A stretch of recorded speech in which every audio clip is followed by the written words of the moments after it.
Welcome to Micro Terrors. Scary stories for kids.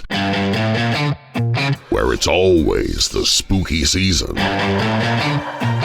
Full of chills, thrills,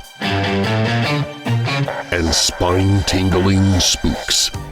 Micro Terrors are family-friendly frights for those ages 8 and up.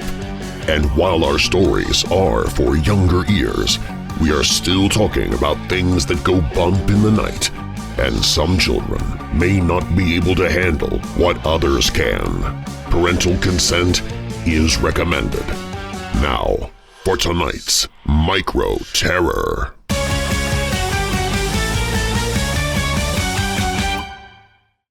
CREEGER the Creeper by Scott Donnelly. Narrated by Darren Marlar. Dear Andrea, hi, my name is Lucy. Sorry for the random intrusion to your inbox. It actually wasn't very easy to find your email address, but I was determined in my search. I just turned 10 years old and recently moved here to Grove City, Ohio with my parents. We're from a really big city on the East Coast, so moving here has really turned my world upside down, having to leave my friends and family back home and such. Grove City is nice, though, and still close enough to Columbus so I can get my big city fix whenever I need it. We moved here in January of this year, and since the winter weather is starting to wrap up, we haven't been able to explore all of what Grove City has to offer just yet, but I am very eager to. My parents bought a house near downtown Grove City off Kingston Avenue, so we have become pretty familiar with some of the places there. Tammy's Pizza is amazing. We caught a show at the Little Theater here, eaten more than our share of ice cream from a couple of different places along Broadway, checked out the Visitor Center, and probably my favorite place so far, the Grove City Library. I'm a huge reader, and the library is only about a 10-minute walk from my house. My parents work a lot, so when I'm not in school, I'm usually at the library reading, listening to music quietly in one of the lounge areas, or just admiring the building itself. It's absolutely gorgeous. The Grove City Library is why I'm writing to you today. Since I've been there so much since the move, I feel like I've become quite familiar with it. I feel comfortable there, at home, relaxed. Well, I did. Something happened recently that put my nerves on edge a bit. I was there on a Tuesday, working on my homework way back in the children's area, and lost track of what time it was. I usually have some music playing in my earbuds while I study. It helps me concentrate. So when I glanced at my phone and saw it was nearly 8 o'clock and I had missed a few texts from my parents wondering where I was, I panicked. Not only was I almost an hour late getting home, but the library was about to close for the day. As I was packing my things up as quickly as I could, the lights in the children's area dimmed, and along with it, the temperature cooled considerably. I stopped, frozen right where I was. I looked around and realized I was the only one back there. Even the desk where an employee would normally sit was empty. "The library is now closed," a voice said over the loudspeaker. That's when I looked down at the children's area and the rest of the lights were dimming, casting the library into shadows. I called out to let someone know I was still there, but I didn't get a response. That's when I ran. I booked it through the building, past the books, the music, the movies, and stopped at the front desk. There was no one there. I heard a couple of beeps and then what sounded like an alarm setting. I turned to the front door and saw a green light above them turn red, assuring me now that the alarm for the building had been set. I couldn't believe what had happened. I was stuck in the library after hours. I didn't know how it could have possibly happened. Did the employees not check to confirm everyone was out? I glanced at my phone again and saw it was only a few minutes after 8.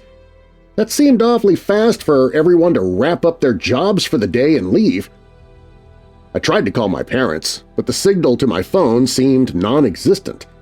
I tried to send them each a text also, only to have them both fail to send. It was weird. I walked behind the front desk, picked up one of the phones and tried to call from there, but the line was dead. An annoying, anxiety-inducing beeping noise was pumping into my ear. I hung up the phone and just stood there, wondering what to do next. I thought briefly about breaking through the glass doors, but that seemed like more trouble than it was worth. Then I thought about pulling the fire alarm. That would surely bring help. But before I could venture out to find one to pull, I heard something.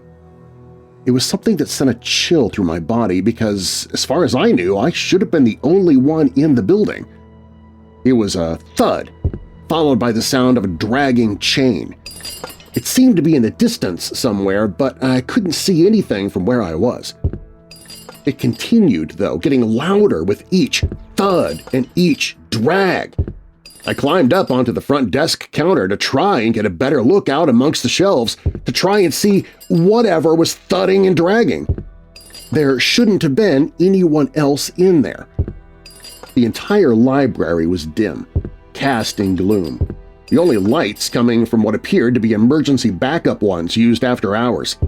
The thuds and drags continued, getting louder and closer, but whatever lurked in the gloom remained unseen.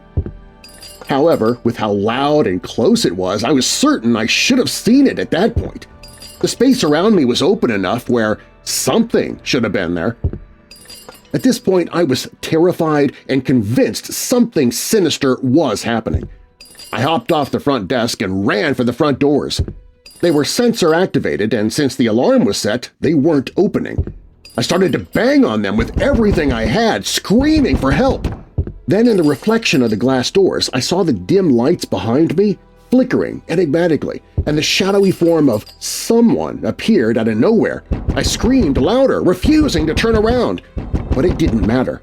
The flickering, shadowy presence behind me started to reach out, a flowing arm extending out longer than it should have been able to. And just as it lay on my shoulder with a cold-as-ice touch, two bloodshot eyes ignited within the shadowy reflection of where its face would be.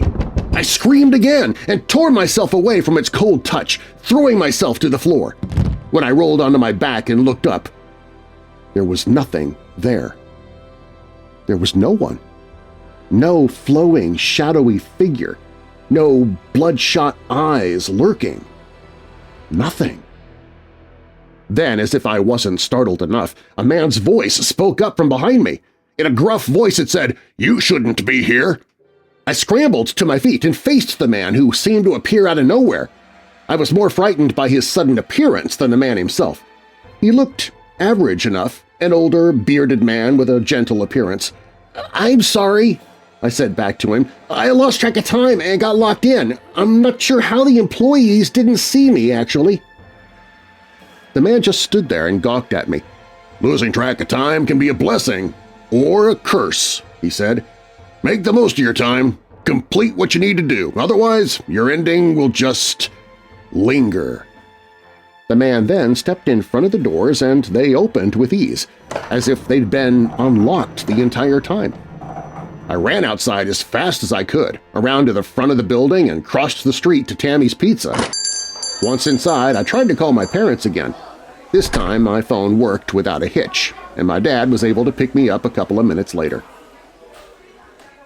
I stayed away from the library for about a week after that experience. When I finally went back, I asked one of the employees, a really nice woman named Casey, about the older, bearded man who I was convinced was an after-hours security guard of some kind.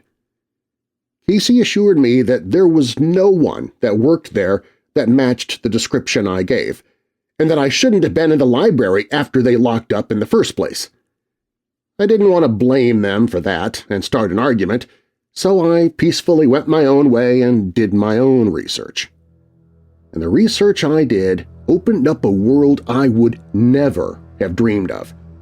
A world that was just as fascinating as it was terrifying. One that has given me nightmares, honestly. I started to uncover the creepy things about Grove City, or as some online message boards have dubbed it, Grave City. There seems to be a lot of dark and scary things that happen here. For one, I found out that I am not the only one who heard thuds and dragging chains at the library. It's supposedly haunted by a ghost named CREEGER the Creeper. but unfortunately with my limited resources I can't find out too much about him. I almost wonder if that old man I had the run-in with was CREEGER himself. And if it was, then who or what was that devilish, shadowy figure with the bloodshot eyes? I also came across several articles on the internet about werewolf attacks last fall here in Grove City, or Grave City, attacks that led to a couple of prominent locals still considered missing to this day. I saw your name attached to one of the articles as a writer, specifically one that was archived last October called Grove City, Home of Monsters. In it, aside from the werewolf situation, you mentioned the Grove City Library being haunted. I just wanted to reach out with my story, and I was wondering, do you have any other information on the library haunting? Or CREEGER the Creeper in general? Is he real? If so, what's his deal? And more importantly, does he pose a threat to anyone? Thank you for taking the time to read my email. Again, sorry for the intrusion. I'll be looking forward to hearing anything you have on these topics. Sincerely, Lucy Buxton.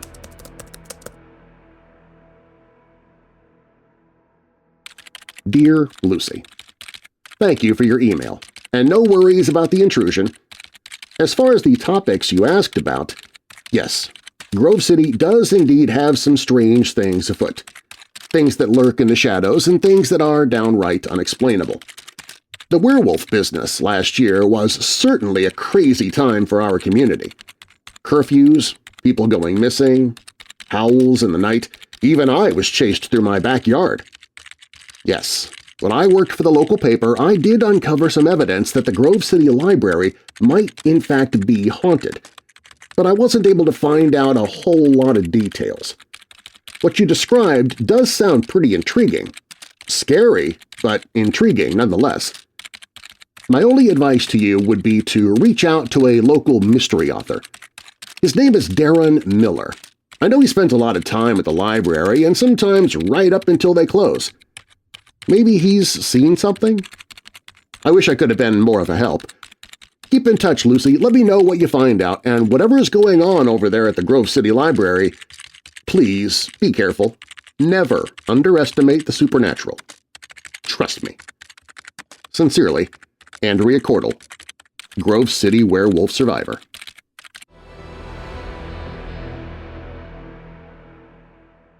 A note from Microterror's writer and creator Scott Donnelly. Last October, we released a 4-part story here on Microterrors called The Grove City Werewolf. At the end, we teased a haunting at the Grove City Library. This October, we plan to make good on that promise. Once again featuring real people and real locations from around Grove City, Ohio, we will uncover the truth behind CREEGER the Creeper in another 4-part Microterrors Halloween event.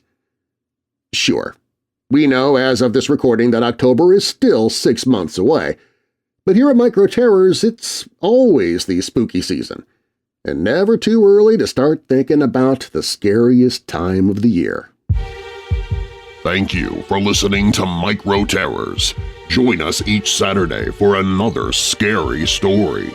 For more fun, visit our website at microterrors.com, where you can get the latest Microterrors news, read fun facts about each story, sign up for our monthly newsletter, and even send in your own scary story for us to tell. Plus, you can become one of the terrified by joining the fan club at microterrors.com to enjoy exclusive perks like reading stories a week early, receiving complimentary books, and communicating directly with Microterrors writer and creator Scott Donnelly. You can also follow us on Facebook and Instagram using the handle @Microterrors. I hope you'll join us again soon for Microterrors, scary stories for kids.